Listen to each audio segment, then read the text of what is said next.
Today we're going to talk about my favorite subject, and that is how to find yourself again. Have you ever looked in the mirror and you think, where did that fun-loving, confident woman that used to look back at me, where did she go?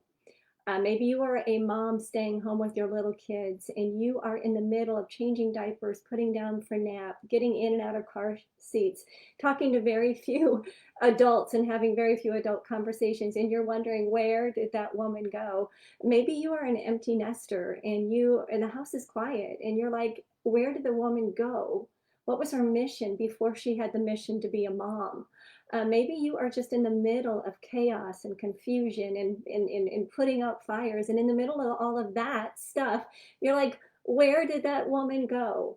I get that. I have been there, done that, and there is hope. So hold tight. Let me introduce myself. My name is Lynn Schrader, and I help women identify their expertise and turn that into a profitable business. So finding yourself again may seem impossible. It really might, but keep your chin up. Lots of people go through changes and chaos and seasons of ebbing and flowing confidence. Been there, done that. Many people have been there, done that as well. So welcome to the Who Am I Club. Welcome. So um, what does that mean to find yourself? Is that like a new way, new wave, new age thing? Find yourself. No, it really isn't. It's really just the idea of simply plugging into your confidence, into those gifts and talents, and they're there. They're there. You might just not see them. Plugging into your sense of self-worth and your independence, finding yourself by those means.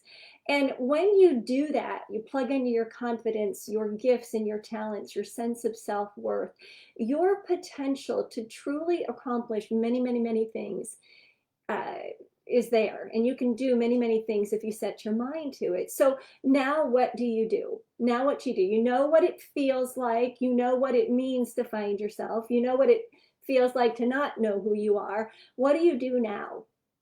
First of all, let me tell you, kudos to you. You recognize it.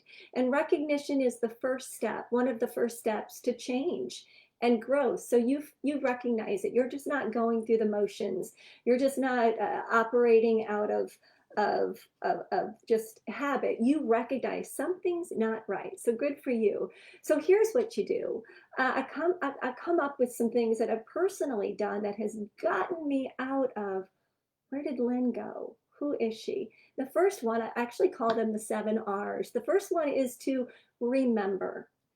Begin to remember. Sit quietly and remember all the things that you loved to do at one time. Scrapbook, golf, happy hour with friends, weekend getaways. Remember what you used to love to do. Get back to that thought, and then also take it a step further and begin to think of things that you could come to love. What are some things you could come to love? Like starting a podcast. Maybe you've always liked to write, so writing a blog. Maybe you've always been interested in computers, so designing a web page. Maybe you've loved to cook, but you really haven't much. Take a cooking class. Begin to think of things that you once loved, but that you could come to love. That's the first thing.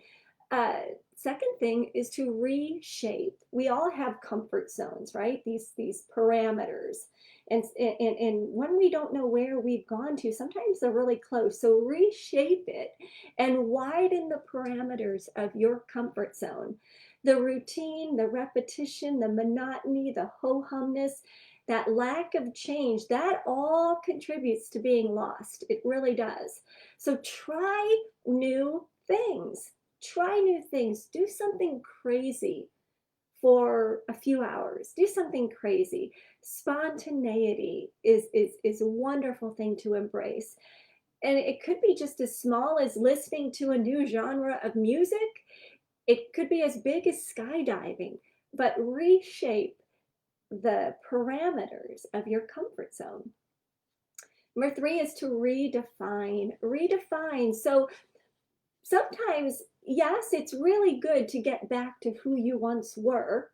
because you were gifted and talented and you've always been so, but you've lost track of that. But sometimes we've got to also redefine because we've given ourselves labels. Yeah, labels like quiet, shy, aloof, I'm serious all the time. Maybe that's not true anymore.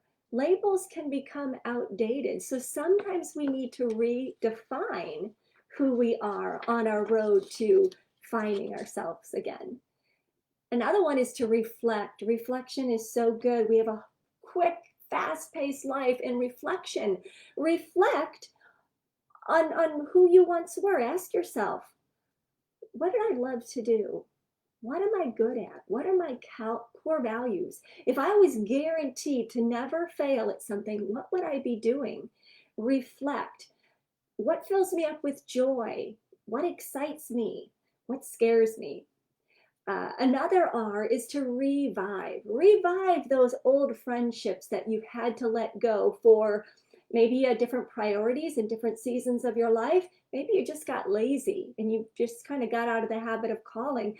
Revive some of those friendships. There's nothing better than being nostalgic with a college friend or a fraternity or sorority sister, fraternity brother, an old coworker. Revive the friendships.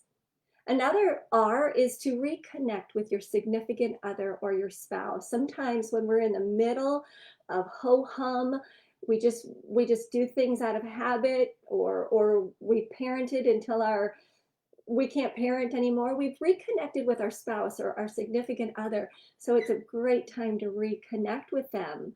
They may be going through the same thing you are, of trying to find themselves. And what better thing to do than to do it together? Another thing is to reimagine. Reimagine. Have you forgotten to dream? Don't forget to dream. What have you always wanted to do? Have you made a bucket list lately? You should. Start today, write 10 things down, 20 things down of where you've always wanted to see, do, experience, travel to. Write them down and dream again. See the pyramids, go in the Eiffel Tower, hike the Appalachians, read 10 books a month. What is it? But reimagine, dream again, own a company, start a business, be a podcaster, reimagine. Bottom line though, bottom line is the past and it's a part of you. The good, the bad, and the ugly. So love yourself wholly for where you've been, your wins, your losses, your failures, your regrets, and everything in between. Be okay with it. Be okay with it.